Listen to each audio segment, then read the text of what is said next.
Salut mes chers élèves, dans notre cours de géométrie d'aujourd'hui, donc nous allons voir la généralité sur la similitude directe. Donc nous allons voir toutes les formes de présentation d'une similitude directe.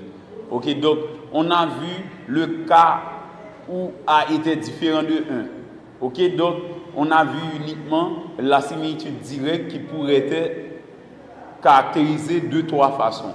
Mais ce ne sont pas seulement ces types de similitudes directes qui existent. Eh bien, nous allons voir la similitude directe de façon générale. C'est pourquoi nous donnons comme première note dans le cours d'aujourd'hui un organigramme.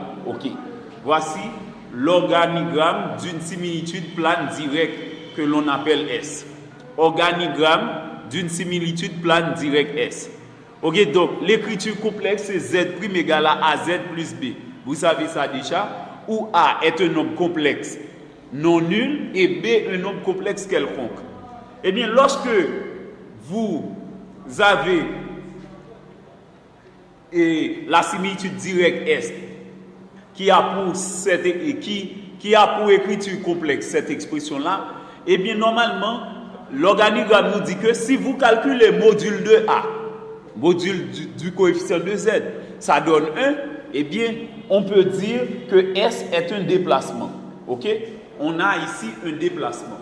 Si module de A donne 1, S est un déplacement.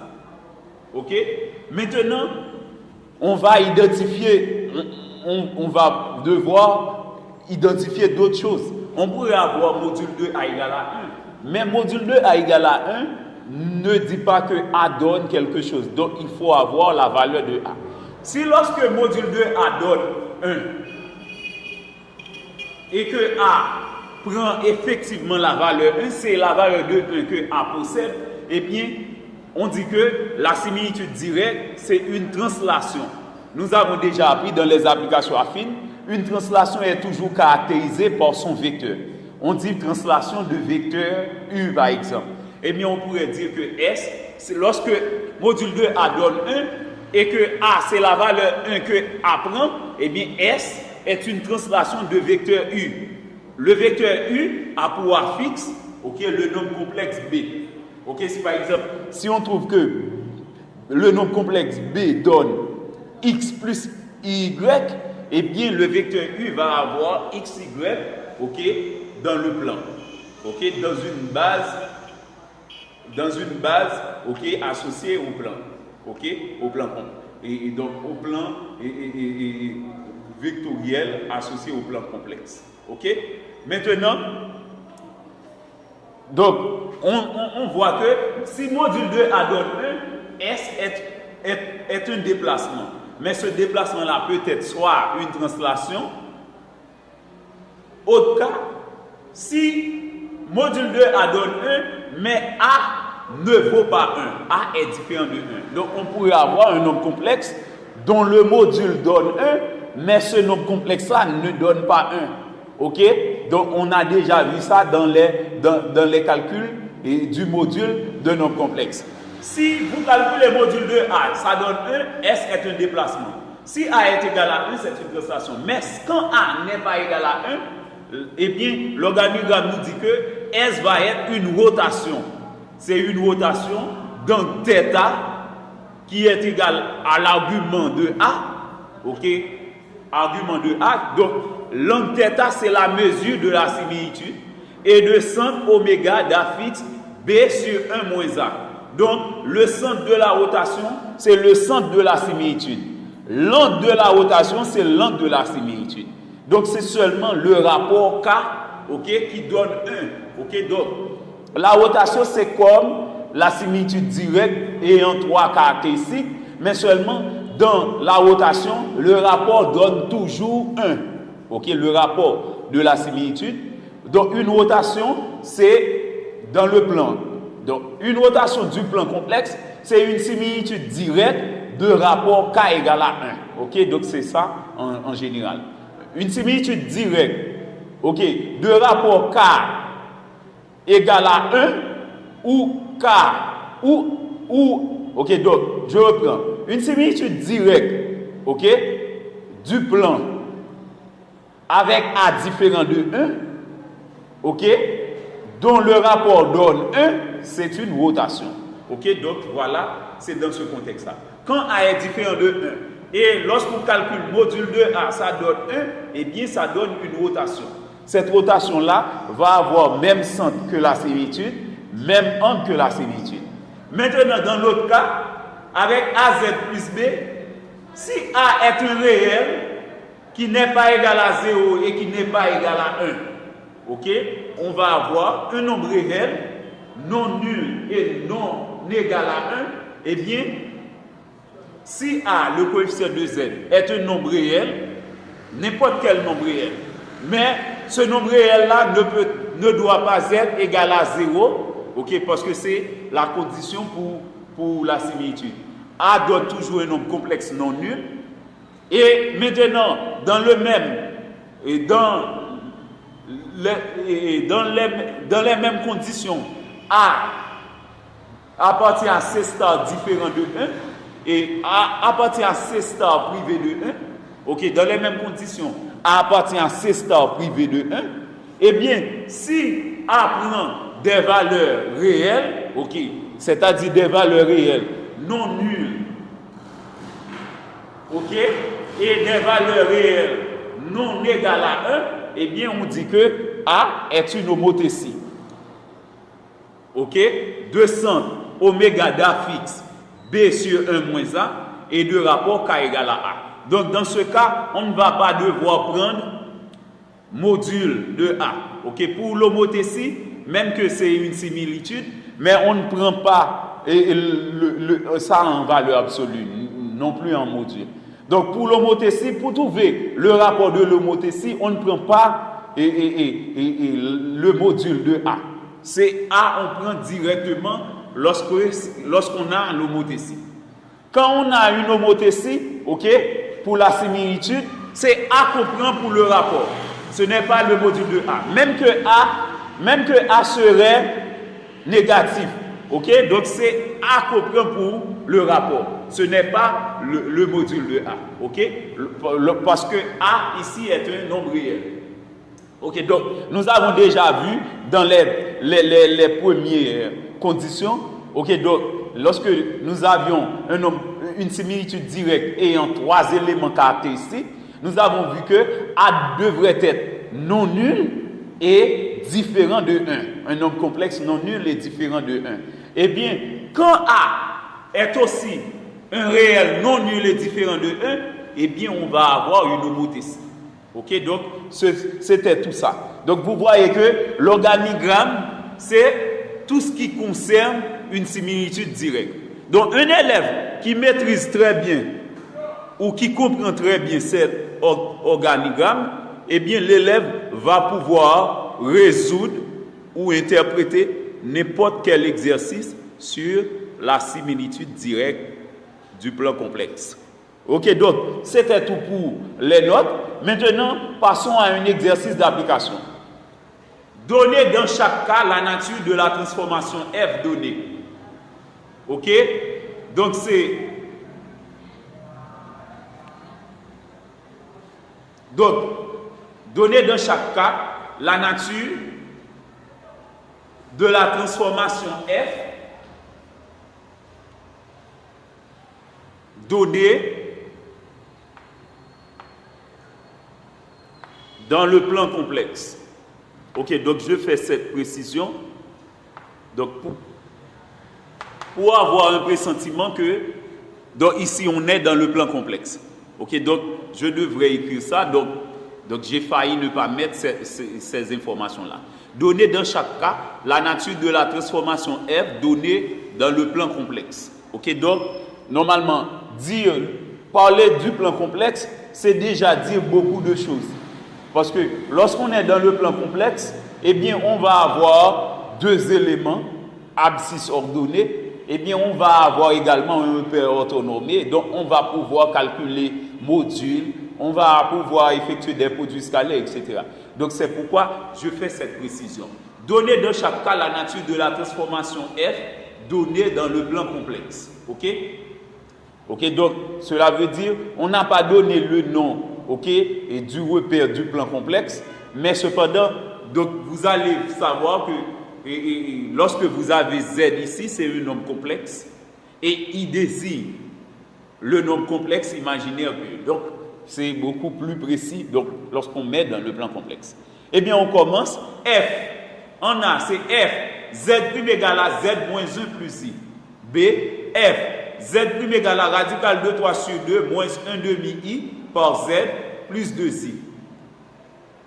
Ensuite, C, c'est Z' égale à moins 2Z moins 3I.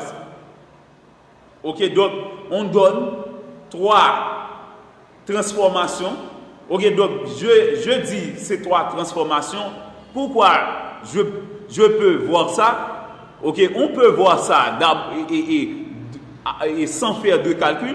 C'est parce que ces 3 transformations-là, ces 3 applications-là, dans le plan complexe, représentent des similitudes directes. Parce que dans chaque cas, on a AZ plus B, AZ plus B, AZ plus B, AZ plus B. Donc, puisqu'on a des similitudes directes dans chaque cas, eh bien, ce sont 3 transformations, ok, dans le plan complexe. Eh bien, nous avons comme devoir dans cet exercice d'identifier quel type de transformation a-t-on. Ok, suivant l'organigramme, a-t-on une translation, a-t-on une rotation, a-t-on une homothétie. Ok, donc c'est ce que nous allons identifier. Eh bien, d'abord, pour la partie A, on donne F de Z égale à Z' égale à Z moins 1 plus I. Ok, donc, comme vous pouvez remarquer, on a c'est F de Z égale à Z moins 1 plus I. Ou encore F de Z égale à Z' égale à Z moins 1 plus I. Eh bien, en remarquant la forme générale, F de Z donne ici AZ plus B. Donc ça, c'est une similitude directe. Puisque F de Z donne AZ plus B, c'est une similitude directe. Avec A égale à 1. Pourquoi A donne 1? Parce que le coefficient de Z ici, c'est 1. Avec A égale à 1. Eh bien, suivant l'organigramme, lorsque Z' est égal à AZ plus B, et A prenait la valeur 1, on nous a dit que S doit être une translation de vecteur U d'affixe B. Eh bien, quelle est la translation ici? La translation, ok, donc puisque A donne 1 effectivement, F est une translation de vecteur U, ok, comme on l'a bien signalé dans la note. Donc, F est une translation de vecteur U d'affixe B égale à moins 1 plus I. Ok, donc, puisque c'est AZ plus B, donc l'expression B ici, l'expression complexe de B, c'est moins 1 plus I.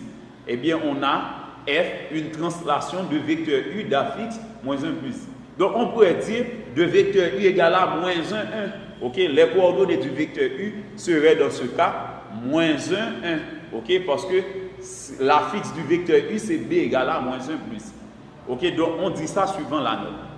Ok, lorsqu'on a une similitude directe où le coefficient de Z donne 1, eh bien c'est une translation de vecteur U qui a le même affixe, ok, que le nombre complexe B. Ok, qui a pour affixe le nombre complexe B.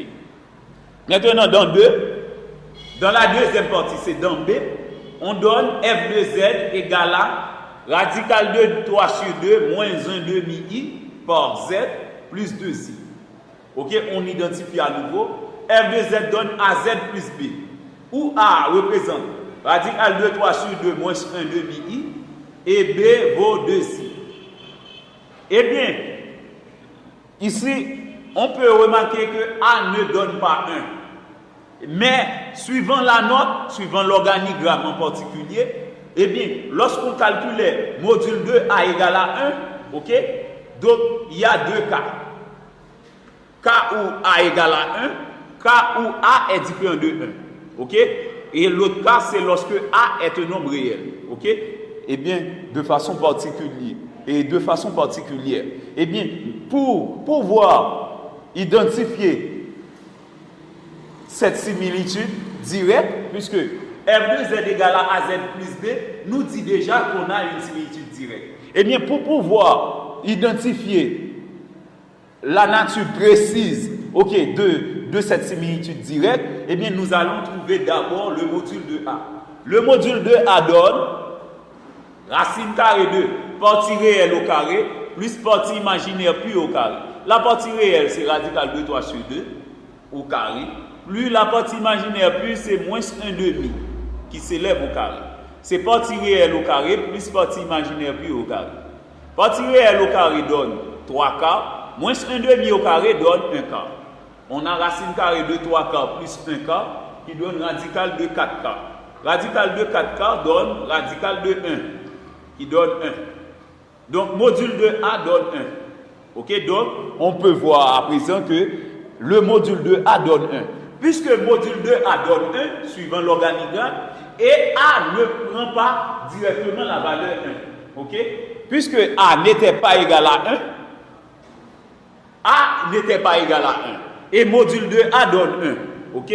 Puisque module de A donne 1, et A n'était pas égal à 1, et bien, suivant l'organigramme, et bien, on a une rotation. Ok, donc c'est F qui est le nom de cette similitude directe. Eh bien, on dit que F est une rotation. Maintenant, la rotation, c'est une similitude directe ayant le centre, même formule pour le centre de la similitude directe, pour un même angle que la similitude directe. C'est seulement le rapport qui donne toujours 1 pour la rotation. Ok, mais c'est lorsque A est différent de 1. Okay? Quand A est égal à 1, on ne va pas avoir de rotation, on va avoir une translation. Okay? Quand A est différent de 1 et que module de A donne 1, on a une rotation.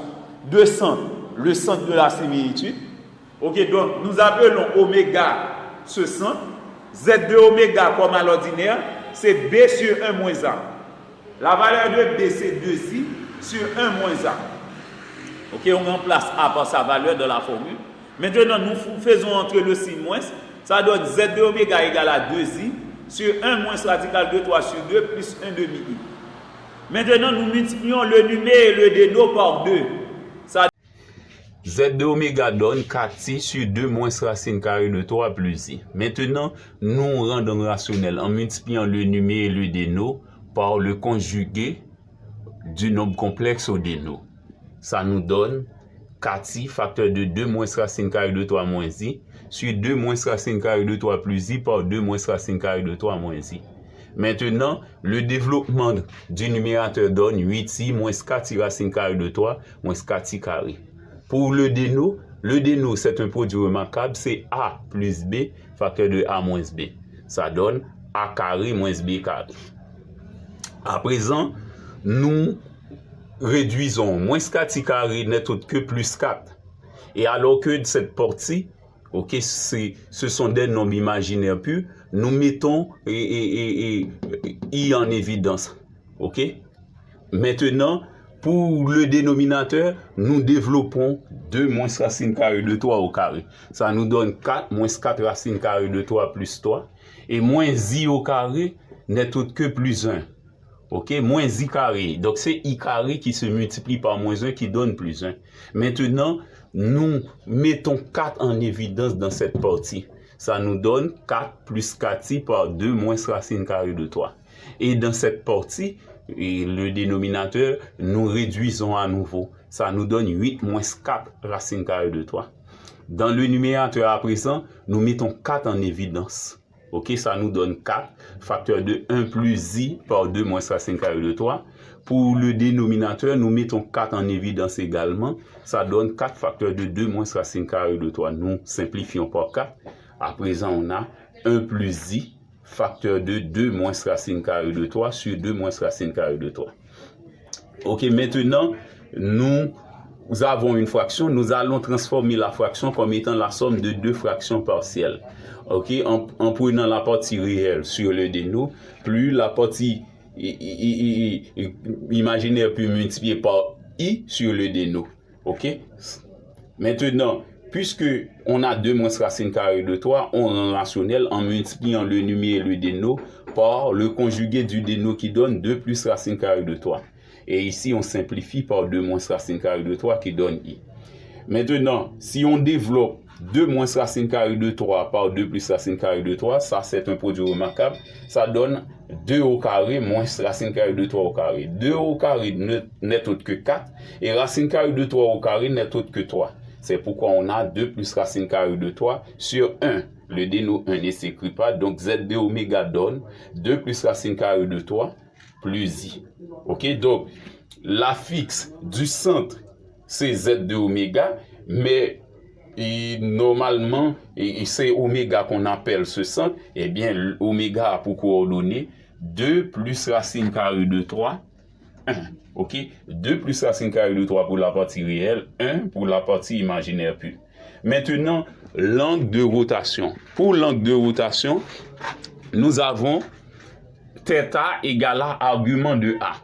Le nombre complexe A était racine carrée de 3 sur 2 moins 1 demi I. Ok?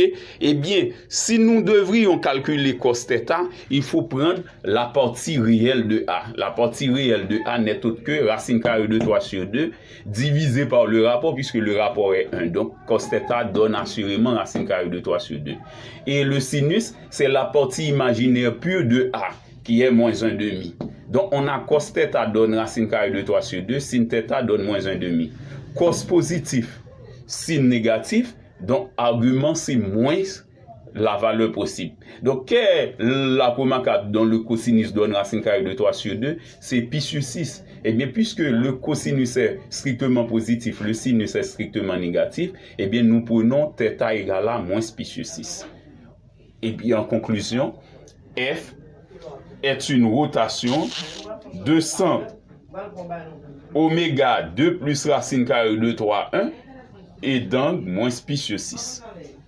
Okay? Donc, F est une rotation de centre oméga 2 plus racine carrée de 3, 1 et d'angle moins pi sur 6. Donc, c'était tout pour cette partie. Une similitude directe qui est une rotation, on n'a pas besoin de donner le rapport. Parce que dire que la similitude est une rotation, dire que la similitude directe est une rotation, c'est dire que son rapport c'est 1. Okay? Parce qu'on va toujours avoir module de A égale à 1. Et finalement, dans la troisième partie, on donne f de z égale à moins 2z moins 3i. Ok? Moins 2z moins 3i. Ok, donc, on a déjà vu dans l'organigramme, lorsque le coefficient de z qui est A est un réel non nul et différent de 1. Ok, quand le coefficient de z est un réel non nul et différent de 1, eh bien on dit que la similitude directe est une homothétie. Ok, on a assurément une similitude directe ici parce que on a AZ plus B, c'est une similitude directe. Mais suivant l'organigramme, quand A est un réel non nul et différent de 1, on dit que la similitude directe est une homothétie. Eh bien, comment on peut caractériser cette homothétie? C'est une homothétie de même centre, ok? De même centre que la similitude, mais de rapport le coefficient de Z. Pour l'homothétie, pour trouver le rapport, ce n'est pas le module de A qu'on doit prendre. Pour trouver le rapport de l'homothétie, ce n'est pas le module de la similitude qu'on doit prendre. Pour trouver le rapport de l'homothétie, ce n'est pas le rapport de la similitude qu'on doit prendre. Il faut prendre le coefficient de Z directement. Ok? Lorsque le coefficient est un réel.